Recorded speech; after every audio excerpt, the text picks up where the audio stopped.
Hey guys, this is your buddy Rome. In this video, I'm going to show you guys how to connect your Action 6 to your Mimo app using your iPhone or whatever tablet you're going to be using. The process is pretty much the same. You're just going to download the app to whatever device you want to connect it to. Once it's installed on that device, like in this case, and installed here on this iPhone, all we have to do now is turn on the camera. Once the camera turns on, you'll be greeted with this QR code, which will allow you, if you have not already downloaded the Mimo app, to download it. But in our case, we have already downloaded it. So we're just going to click here on the Mimo app. It's going to try to connect. Now I have a number of different cameras here, so it's going to give me an option of which one I want to connect to. In this case, we want to connect to the Action 6. So I'm just going to click here on Connect. When you connect to the first time, it's going to give you a code and you're just going to accept that code. So you see here, it's the same 6264, 6264. I'm just going to click on accept. And then once it does, it'll then connect and it's going to give us some information here, terms of use. You're just going to agree to that. And then you'll go through the next steps, allow access, next, activate. You can click here for start. Click on get started. It's going to walk you through different functions of the camera. In this case, it's showing you where the different buttons are. You can just kind of swipe ahead. And when you turn it on for the first time, you will have to go through this. So once you've done this, you'll only have to do this one time. Then you're going to click on next. And if there is firmware available for your camera, it will at this point attempt to download the firmware. As you guys see, we are downloading firmware here, and this firmware is 805 megabits. So when it gets to right around 50%, you can go ahead and click on install or whichever you choose, or just wait until it prompts you to do so. So that's what we're going to do in this video. We're just going to wait.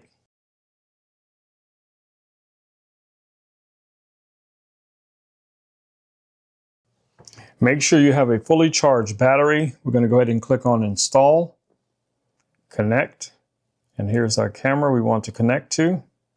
Join, and it will start to update. This will take a few minutes.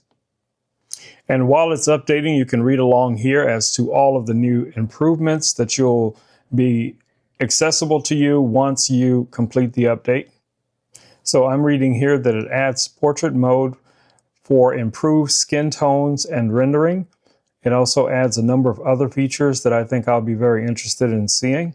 It adds more range options for the variable aperture, new options for tone, and as you see here, we also have quality improvement modes, a number of cool features. So don't miss out, guys. Make sure you do update. So here, at this point, we can just click on done. And then here we can go through these little prompts. It's just showing us how to move through the screen. And it has different things. If you're not familiar with them, they basically just take you through all of the different controls.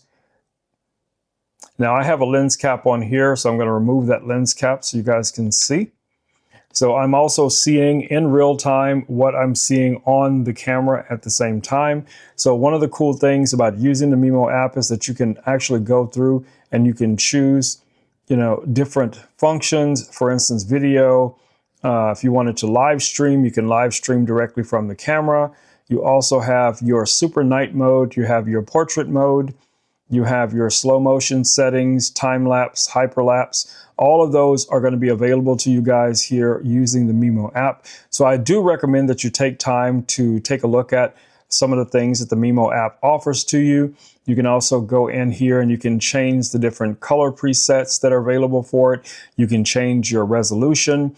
So in this case, let's say I want to record obviously at 4K, and I can choose now the frame rate, so 60 frames a second. I can also go in and choose my options here. So in this case, I want to use the full sensor. So I have that now configured for the full sensor. It's a win. So if you guys have any questions about this process, feel free to drop them down in the comments. I will do my best to answer them. But I think this pretty much covers everything related to the firmware update. So hopefully this video has been informative, and I will see you all in the next video. Until then, stay safe. Peace. I'm out.